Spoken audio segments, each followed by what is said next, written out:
ఆ నియోజకవర్గంలో పెద్ద అయిన పార్టీ వీడడంతో కొత్త బాస్ ఎవరన్న చర్చ జరుగుతోందట. మరొకరికి ఇన్ఛార్జ్ బాధ్యతలు అప్పగిస్తే వెళ్లిన పెద్ద అయిన రీఎంట్రీ ఇస్తారనే ప్రచారం జరుగుతోందట. ఇవన్నీ కాదు, యూత్ని ఎంకరేజ్ చేద్దామనుకుంటే ఎవరా నవయువ నేత అన్న సస్పెన్స్ నడుస్తోందట. ఆ బాన్సువాడ బాదరబందీ ఏంటో తెలియాలంటే మీరు ఈ స్టోరీ చూడాల్సిందే.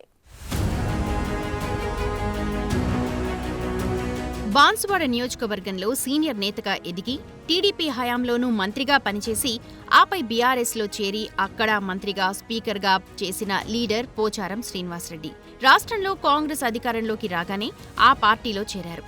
దీంతో బాన్సువాడ బీఆర్ఎస్ కంటూ ఒక బాస్ లేకుండా పోయారట. ఈ సెగ్మెంట్లో బీఆర్ఎస్ కు గట్టిపట్టుగా నిలిచిన పోచారం వెళ్లిపోవడంతో ఈ ప్రాంత కారు పార్టీ బొత్తిగా బోసిపోయిందట. పోచారం వెళ్లిపోవడంతో బీఆర్ఎస్ అధినేత కేసీఆర్ సహా ఇతర నాయకులందరూ షాక్ అయ్యారట. పార్టీలో ఇంతటి స్థానం కల్పించినా ఆయన వెళ్లిపోవడంతో బీఆర్ఎస్ అధినేత ఫీల్ అయ్యారట. ఎలాగైనా సరే ఈ నియోజకవర్గాన్ని తిరిగి బలోపేతం చేయడంపై సీరియస్గా ఫోకస్ చేశారట. దీంతో పార్టీని వీడిన వారిపై అనర్హత వేటు వేసేలా చర్యలు తీసుకోవాలని కోర్టులో పిటిషన్ వేశారు. ఈ వాదనలు కొనసాగుతున్న పరిస్థితుల్లో శ్రీనివాసరెడ్డి తన పదవికి రాజీనామా చేయాలని చూస్తున్నారట. తిరిగి తన కొడుకుని ఎమ్మెల్యేగా నిలబెట్టి గెలిపించుకోవాలని భావిస్తున్నారట. అయితే ఈ ఆలోచన తిరిగి ఆయన వెనక్కు తీసుకున్నారన్న ప్రచారం జరుగుతోంది. తన పదవికి రాజీనామా చేయడం, ఆపై తన కొడుకును తిరిగి గెలిపించుకోవటం అనే ప్రచారానికి పోచారం తిప్పికొడుతున్నారట. ఇదిలా ఉంటే రాష్ట్రంలో ప్రతిపక్షంగా ఉన్న బీఆర్ఎస్కి మొన్నటి ఎన్నికల వరకు గట్టిపట్టే ఉండేది. పోచారం వెళ్లిపోవడంతో పూర్తిగా డీలా పడిందట. ఇక్కడి క్యాడర్ తమకంటూ ఒక లీడర్ లేకపోవడంతో తీవ్ర నిరాశకు లోనవుతున్నారట. ఇటీవల బాన్సువాడలో జరుగుతోన్న కార్యక్రమాలకు పార్టీ ఇచ్చిన పిలుపులో భాగంగా కవితక్కే పెద్ద దిక్కుగా ఉంటూ ధైర్యాన్ని నింపుతున్నారట. అయినా సరే బాన్సువాడ బీఆర్ఎస్ కంటూ ఒక బాస్ కావాలని క్యాడర్ అడుగుతూనే ఉన్నారట. దీంతో బాన్సువాడ బీఆర్ఎస్ ఇన్ఛార్జ్ కోసం సర్చింగ్ మొదలైందట. గతంలో పార్టీ కోసం విస్తృతంగా పనిచేసిన మాజీ ఎమ్మెల్యేకి ఈ బాధ్యతలు కట్టబెట్టేందుకు గులాబీ అధిష్టానం ఆలోచిస్తున్నట్టు తెలుస్తోంది. అదే జరిగితే ఇక్కడ బీఆర్ఎస్ బలపడే అవకాశం ఏర్పడుతుందని ఇక్కడి క్యాడర్ భావిస్తోందట.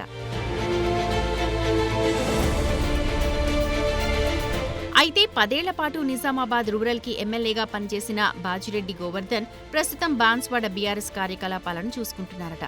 1999 నుంచి 2004 వరకు ఆర్మూర్ ఎమ్మెల్యేగా పనిచేసిన బాజిరెడ్డి 2004 నుంచి 2009 వరకు బాన్సువాడ ఎమ్మెల్యేగా పనిచేసిన అనుభవజ్ఞుడు.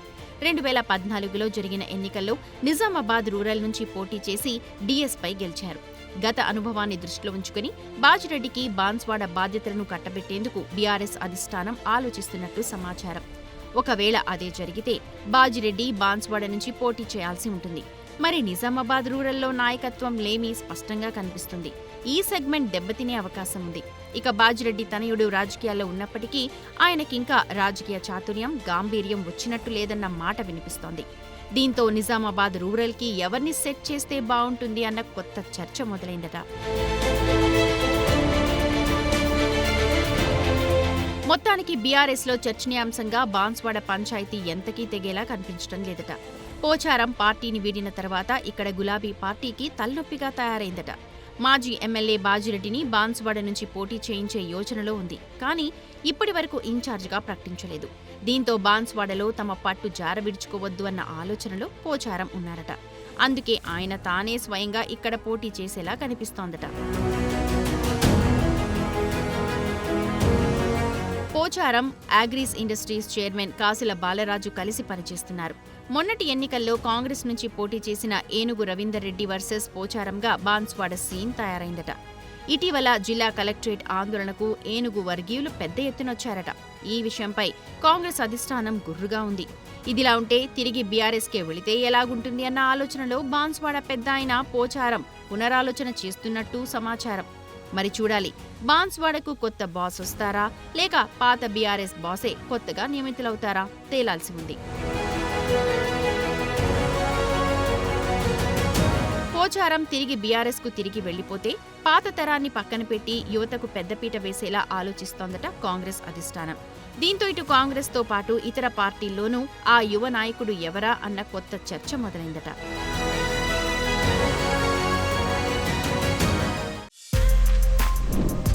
For more videos like this, subscribe Big TV channel.